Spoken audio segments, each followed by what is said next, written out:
जय Hind to all. तो बच्चों आज हम स्टार्ट कर रहे हैं physics class 10th electricity chapter का पार्ट 3।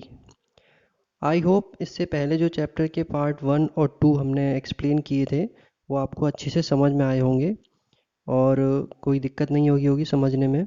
आप वीडियो को रिपीट करके भी देख सकते हैं, अगर कोई इशू होता है, कोई चीज़ समझ में नहीं आए तो आप उसे रिपीट कर करके देख सकते हैं। चलिए आज स्टार्ट करते हैं। बहुत ही इंटरेस्टिंग टॉपिक्स आने वाले हैं आज, जिसमें अभी हम इस बार इस लेक्चर में सारा जो इंट्रोडक्शन देंगे और एक्सप्लेनेशन देंगे वो होगा इलेक्ट्रिकल रेजिस्टेंस के रिगार्डिंग। ठीक है, इलेक्ट्रिकल रेजिस्टेंस क्या है, इसकी क्या प्रॉपर्टीज़ हैं, किस तरीके से ये आपका एप्लीकेबल है, उसके रिगार्डिंग डिस्कस करते हैं। देखिए, इलेक्ट्रिकल रेजिस्टेंस इसका एक नॉर्मल नेम है, बट जब भी हम बात करते हैं इसकी न्यूमेरिकल में लिखने की या डेफिनेशन देने की तो हम इसे रेजिस्टेंस के तौर पर ही ज़्यादातर बोलते हैं। रेजिस्टेंस क्या है, देखिए अगर हम इसको ट्रांसलेशन हिंदी में करें इसका, तो इसका सिंपल ट्रांसलेशन होता है प्रतिरोध। प्रतिरोध या फिर हम इसे कह सकते हैं रुकावट। अब जब बात करते हैं हम इलेक्ट्रिकल सिस्टम में रेजिस्टेंस की, तब इसका मतलब होता है कि करंट के फ्लो में जो रुकावट आ रही है उसे हम कहते हैं रेजिस्टेंस। तो अब ये तो हो गई एक नॉर्मल सिंपल वर्ड की डेफिनेशन। अगर इसकी प्रॉपर डेफिनेशन की बात करें हम, तो प्रॉपर डेफिनेशन इसकी क्या बनेगी, when the electrons move from one part of conductor to other part, they collide with other electrons and the atoms and ions present in body of conductor. Due to these collision, there is some obstruction or opposition to the flow of electric electrons through the conductor. देखिए ये इसकी एक broad theory है कि ये आपके जो resistance है वो क्यों क्रिएट होता है। हम इसकी सिंपल सी एक डेफिनेशन लिख देते हैं, द प्रॉपर्टी। अभी इसका रीज़न भी एक्सप्लेन करेंगे। फर्स्ट ऑफ ऑल इसकी एक सिंपल डेफिनेशन देखते हैं, the property of conductor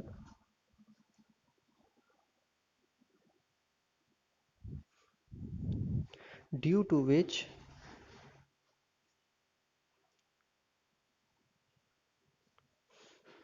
it opposes the it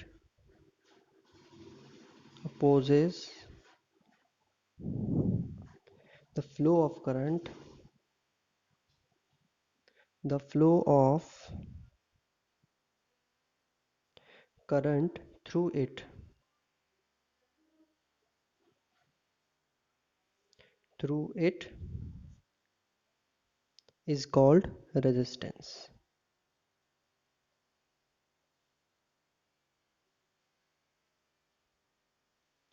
तो according to this simple definition इसका मतलब ये हुआ कि जो रेजिस्टेंस है क्या है, कंडक्टर की प्रॉपर्टी है जिसकी वजह से वो अपोज करता है, यानी कि रोक पैदा करता है, प्रतिरोध करता है, रुकावट बनाता है फ्लो ऑफ करंट में, करंट को फ्लो करने में। जी, करंट जब फ्लो करती है किसी भी कंडक्टर में से, तो कंडक्टर के अंदर एटम्स, आयंस और बहुत सारे इसमें इलेक्ट्रॉन्स वगैरह होते हैं पहले से ही। अब जब इलेक्ट्रॉन यहाँ से यहाँ फ्लो कर रहा है कोई, तो रुकावट पड़ेगी बीच में, एटम से टकराएगा, जो यहाँ इलेक्ट्रॉन था उससे टकराएगा। तो इस रुकावट को, इस टकराने की वजह को हम क्या कहते हैं, इसको हम रेजिस्टेंस। करंट जब फ्लो कर रही है तो जो रुकावट आ रही हैं उनको हम क्या कहते हैं, रेजिस्टेंस, इलेक्ट्रिकल रेजिस्टेंस। अब इसका जो मेज़रमेंट होता है, तो उसके अकॉर्डिंग, मेज़रमेंट के अकॉर्डिंग हम इसको जो डिनोट करते हैं वो किस तरीके से, कि अभी प्रीवियस लेक्चर में हमने पढ़ा था R is equal to V upon I. What is V? V is the potential difference upon I is the current, जितना करंट यहाँ फ्लो हो रहा है। पोटेंशियल डिफरेंस मैंने बताया था कि एक एंड से दूसरे एंड के बीच में कितना वोल्टेज का डिफरेंस है, कितने वोल्टेज हैं, वो आपका पोटेंशियल डिफरेंस है। तो इसके अकॉर्डिंग फॉर्मूला हमारा क्या जनरेट हुआ, R is equal to V upon I. ठीक है, तो ये आपका सिंपल सा इसका एक्सप्लेनेशन है, सिर्फ बेसिक एक्सप्लेनेशन चलेगा यहाँ पर। अब हम देखते हैं इसकी अदर प्रॉपर्टीज़। देखिए, सबसे इम्पोर्टेंट किसी भी क्वांटिटी के रिगार्डिंग क्या होता है, उसकी यूनिट।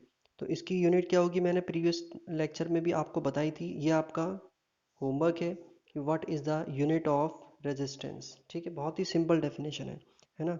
यूनिट डेफिनेशन का एक बहुत सिंपल सा वर्ड है यूनिट ऑफ रेजिस्टेंस का। वो आपने खुद बताना है मुझे कमेंट करके कि इसकी यूनिट क्या होगी, कमेंट करके आप मुझे बताएंगे। ठीक है, देन नेक्स्ट अब हमारे टॉपिक आते हैं, इसी से रिलेटेड टॉपिक्स हैं हमारे। सबसे पहला टॉपिक आता है जो आपके यूज़ होते हैं, जो मटेरियल्स इलेक्ट्रिक सिस्टम में, उन्हें हमने रेजिस्टेंस के बेस पर तीन पार्ट्स में डिवाइड किया हुआ है। On the base of on the basis of resistance on the basis of resistance, ये सारे आपके जो मटेरियल्स हैं वो तीन पार्ट्स में डिवाइड्स हैं, थ्री पार्ट्स।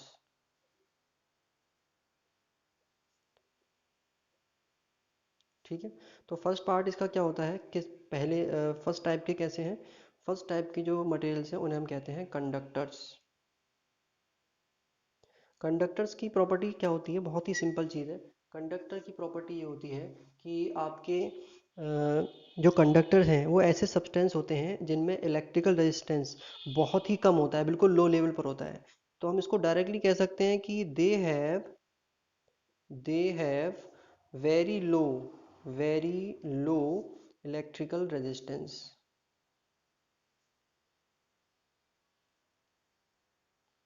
इलेक्ट्रिकल रेजिस्टेंस कैसा होता है, बहुत ही कम होता है। ठीक है, और दूसरे वर्ड्स में अगर इसके और एक्सप्लेनेशन करें तो इसका सिंपल है कि बड़ी ही आसानी से इसमें क्या होता है, इलेक्ट्रिसिटी फ्लो हो जाती है। जब कोई रुकावट ही नहीं होगी तो बहुत आसानी से कहीं से भी इलेक्ट्रिसिटी फ्लो हो जाती है। अब इसके एग्जांपल कौन कौन से हैं, इसके एग्जांपल सिंपल है। एग्जांपल है इसके सिल्वर मेटल। ठीक है, देखा होगा आपने सिल्वर में से कितनी इजीली फ्लो हो जाता है इलेक्ट्रिसिटी का, सिल्वर है, बहुत ही बेस्ट कंडक्टर होता है। और आपके जो वायर बनते हैं वो किसके बनते हैं, कॉपर और एल्यूमिनियम के वायर बनते हैं, कॉपर और एल्यूमिनियम के वायर बनते हैं। ठीक है, देन नेक्स्ट है आपका, इस तरह के ये जो सारे वायर्स हैं जो कॉपर एल्यूमिनियम के बनाए जाते हैं, इसका रीज़न भी ये होता है कि इनके इलेक्ट्रिकल रेजिस्टेंस इनमें बहुत ही कम होता है, जिससे कि जो आपके करंट है वो इजीली फ्लो हो जाएगा। ठीक है, तो ये आप अपने घरों में भी एक प्रैक्टिकल चाहे तो कर सकते हैं, कोई इशू नहीं है और बहुत ही सिंपल चीज़ है। अब आप अगर आए सेकंड टाइप्स पर, तो सेकंड टाइप्स के जो मटेरियल्स हैं वो होते हैं रजिस्टर। रजिस्टर्स का क्या काम होता है, रजिस्टर्स RESISTORS, रजिस्टर्स में क्या खूबी होती है कि इनका जो इलेक्ट्रिकल रेजिस्टेंस है बहुत हाई होता है। ठीक है, ये करंट को फ्लो करने नहीं देते।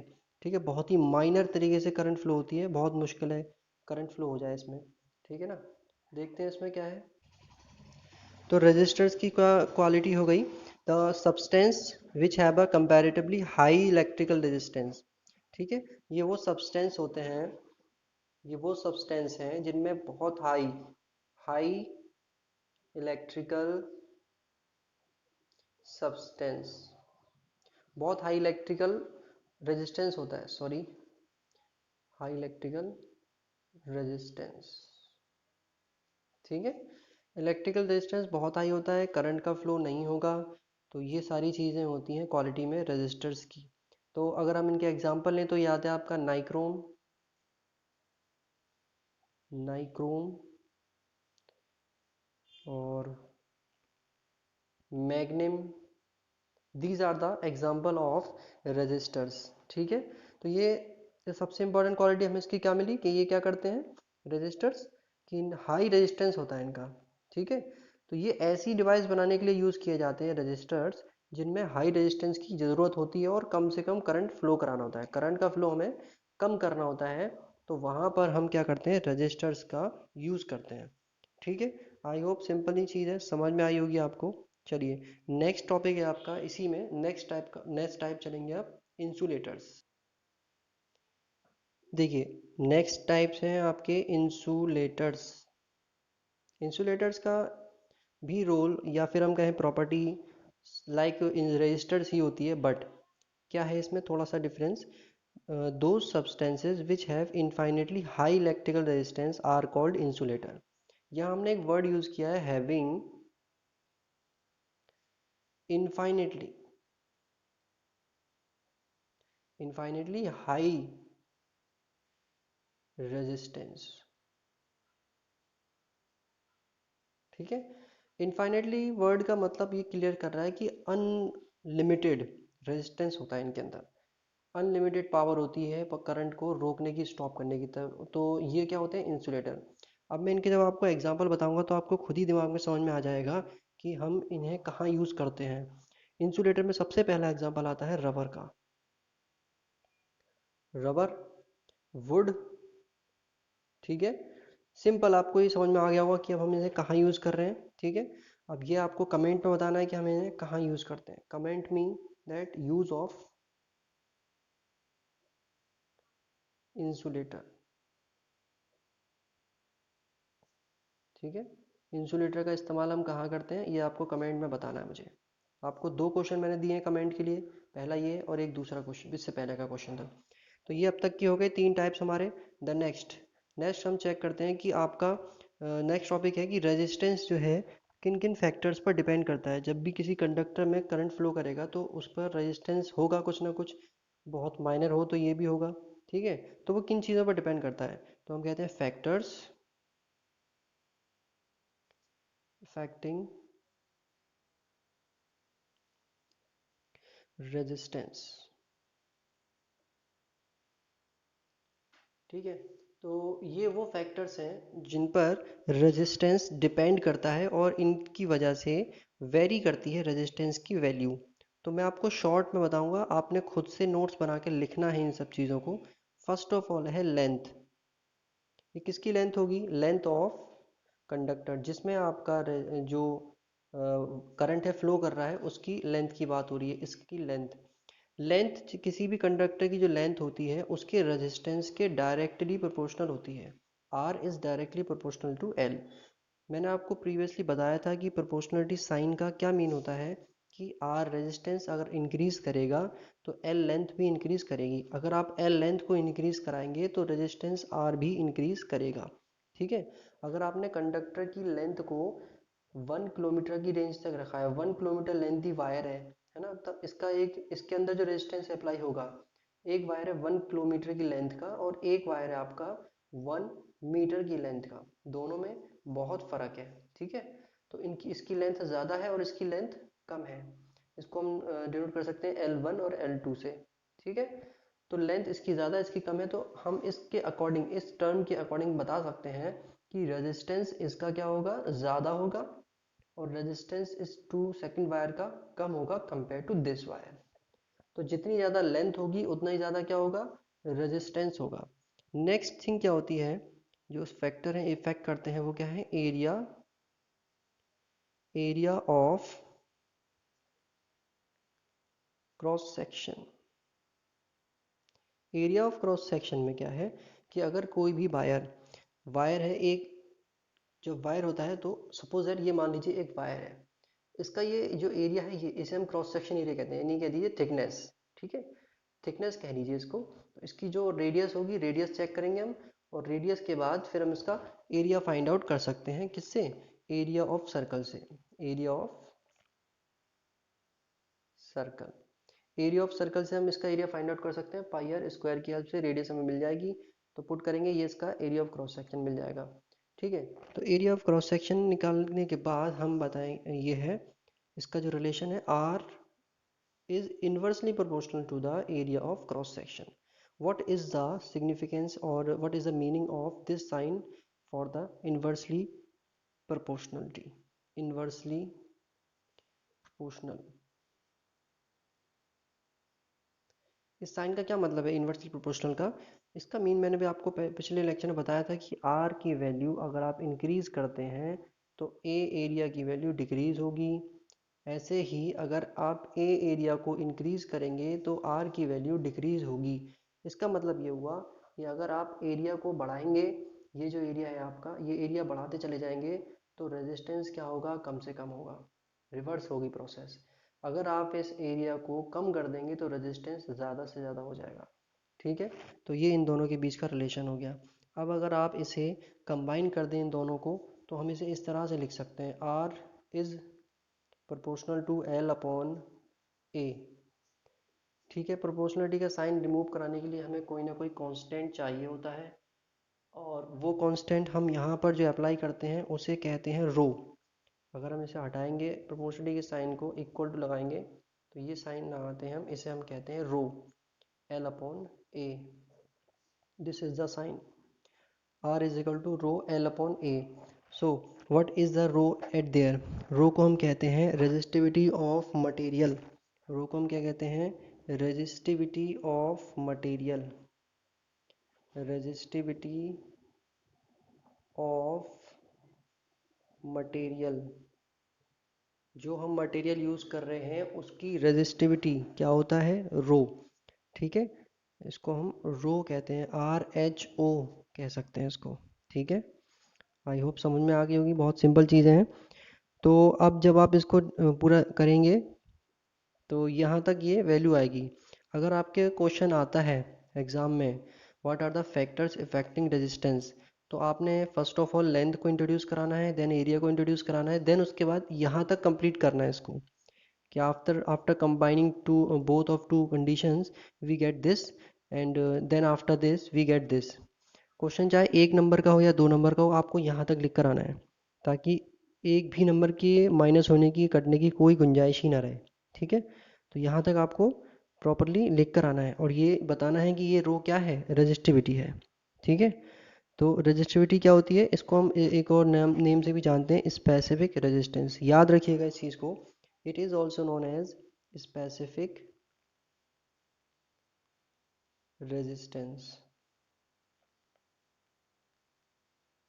ठीक है, रो को हम स्पेसिफिक रेजिस्टेंस के नाम से भी जानते हैं. सिंपल है. चलिए नेक्स्ट देखते हैं अगर हम टॉपिक. चलिए नेक्स्ट है आपका depending of resistance on temperature. तो टेम्परेचर पर किस तरीके से आपका जो रेजिस्टेंस है कंडक्टर का वो डिपेंड करता है. अब हम यहाँ पर एक एग्जांपल लेंगे. सपोज दैट 0 डिग्री सेल्सियस पर किसी कंडक्टर का टेम्परेचर है 0 डिग्री सेल्सियस, उस पर उसका रेजिस्टेंस है R0. अब हमने उसका टेम्परेचर, जो कंडक्टर का टेम्परेचर है T डिग्री सेल्सियस कर दिया. इस पर इसका जो टेम्परेचर, जो रेजिस्टेंस है वो हो गया RT.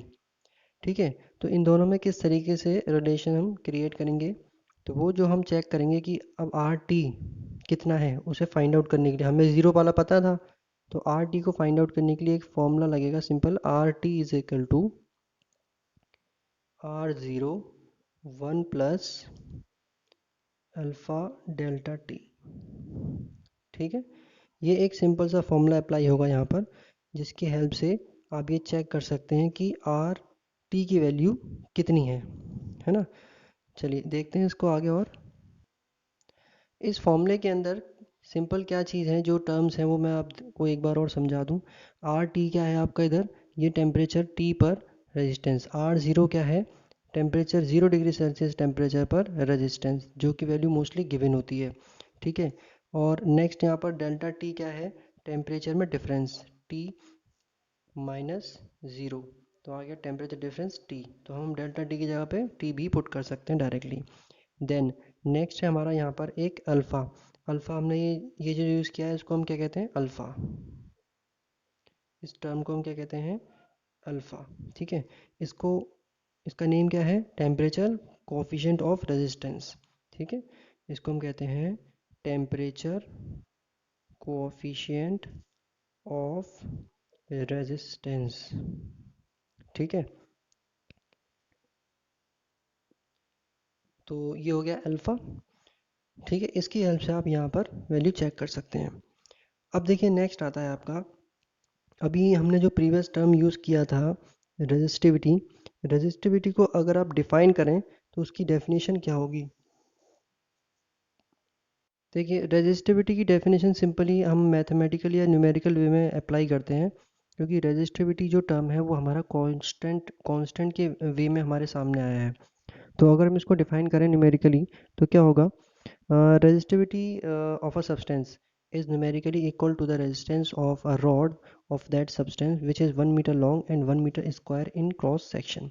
देखिए इसने क्या कहा कि रेजिस्टिविटी ऑफ अ सब्सटेंस, किसी भी सब्सटेंस की रेजिस्टिविटी, रेजिस्टिविटी मैं शॉर्ट में लिख रहा हूँ, आप उसको लैंग्वेज को सुनकर नोट्स बना लीजिएगा. Resistivity of substance is numerically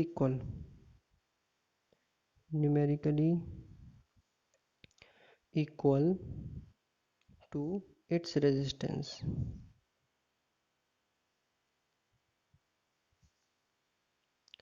of rod which is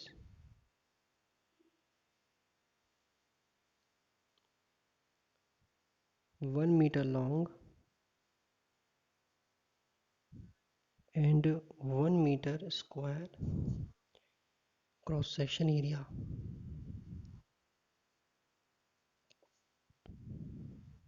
ठीक है, तो अब नेक्स्ट इसमें क्या है, एक सिंपल सी समझने की चीज़। आपको डेफिनेशन से अगर क्लियर ना हुआ हो तो प्रीवियसली हमने इसको एक्सप्लेन किया था रेजिस्टिविटी को on the basis of formula. तो हमने जो फॉर्मूला यूज़ किया था वो R is equal to rho L upon A, ये फॉर्मूला यूज़ किया था।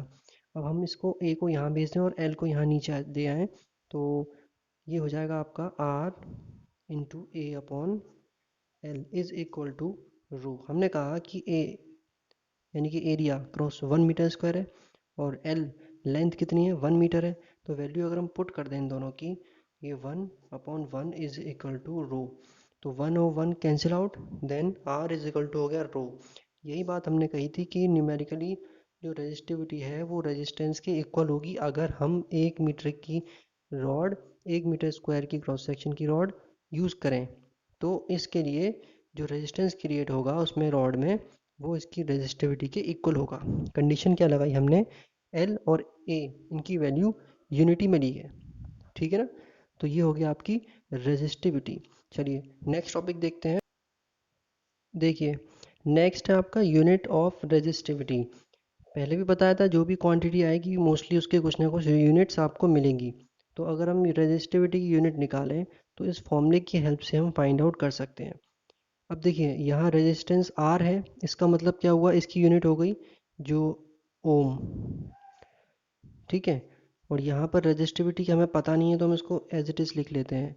एल एल क्या है आपकी मीटर, देन ए की एरिया की यूनिट क्या हो जाती है मीटर स्क्वायर।